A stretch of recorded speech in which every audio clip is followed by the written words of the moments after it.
kami dari kelompok 11 mengangkat tema tentang program makan bergizi gratis.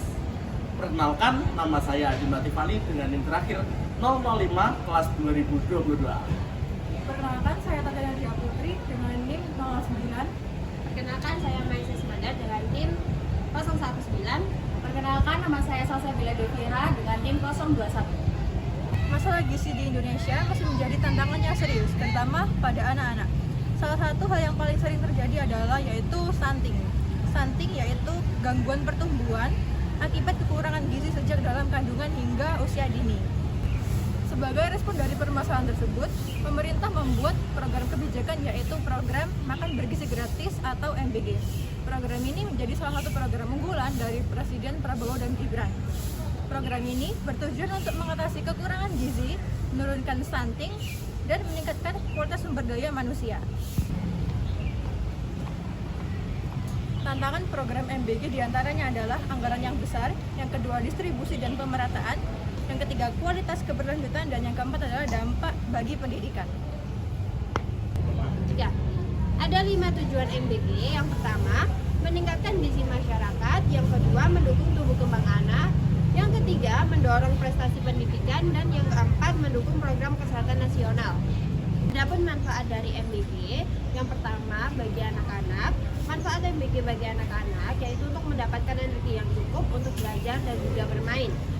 Dan yang kedua, meningkatkan daya tahan tubuh sehingga tidak mudah sakit dan mendukung perkembangan otak untuk kecerdasan yang optimal. Dan manfaat yang kedua bagi masyarakat. Manfaat MBG bagi masyarakat yaitu untuk mengurangi angka stunting, gizi buruk, dan juga kemiskinan. Dan yang kedua, menyiapkan generasi muda yang sehat, produktif, dan juga berkualitas, dan bisa membantu tercapainya target pembangunan berkelanjutan atau SDGs. Implementasi kebijakan MBG. Yang pertama, tahap uji coba yaitu yang sedang dilakukan saat ini yaitu 2025. Kemudian saatnya yang kedua yaitu penyediaan dan distribusi makanan. Yang ketiga yaitu koordinasi, yang terakhir yaitu evaluasi. Yang pertama, Badan Gizi Nasional BGN sebagai lembaga utama untuk mengelola MBG, kemudian turun ke pemerintah daerah atau pelaksana. Kemudian ada SPPG yaitu Satuan Pelayanan Pemenuhan Gizi.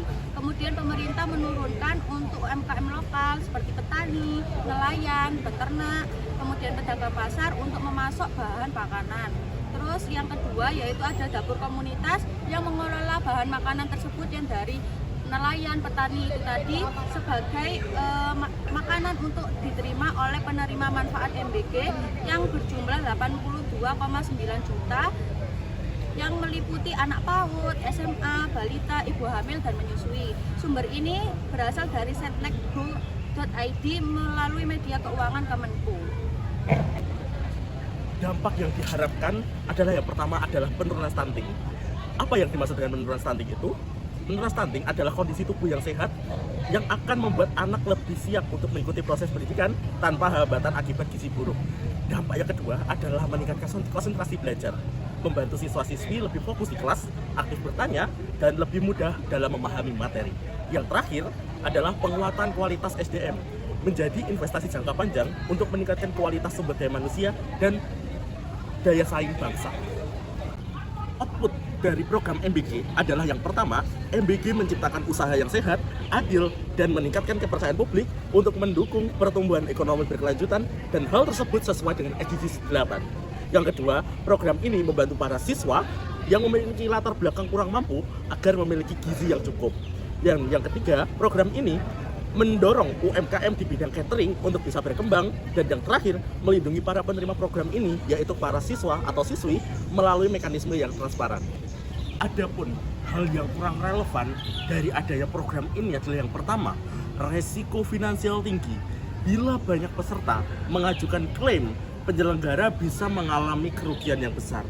Dan yang kedua, potensi disalahgunakan, yaitu bila mana ada pihak yang memanfaatkan program hanya untuk mencoba lalu meminta pengembalian dana. Dan yang ketiga, administrasi yang rumit, yaitu membutuhkan mekanisme kontrol dan verifikasi yang ketat agar tidak merugikan kedua belah pihak. Kesimpulan dari adanya analisis program MBG ini adalah meskipun program makan bergizi gratis bertujuan mulia, pelaksanaannya tidak lepas dari sejumlah masalah. Anggaran yang dibutuhkan sangat besar dan berpotensi membebani keuangan negara.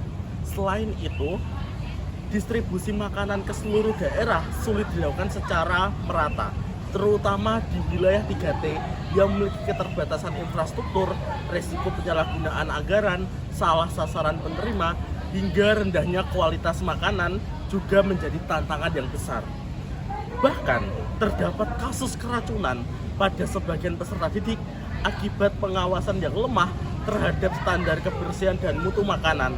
Hal itu disebabkan oleh SPPG.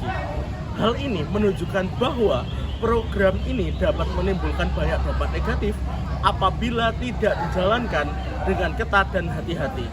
Tanpa adanya edukasi gizi, peran keluarga, serta perencanaan jangka panjang yang matang, MBG dikhawatirkan hanya menjadi proyek sementara tanpa berkelanjutan nyata dalam perbaikan gizi nasional.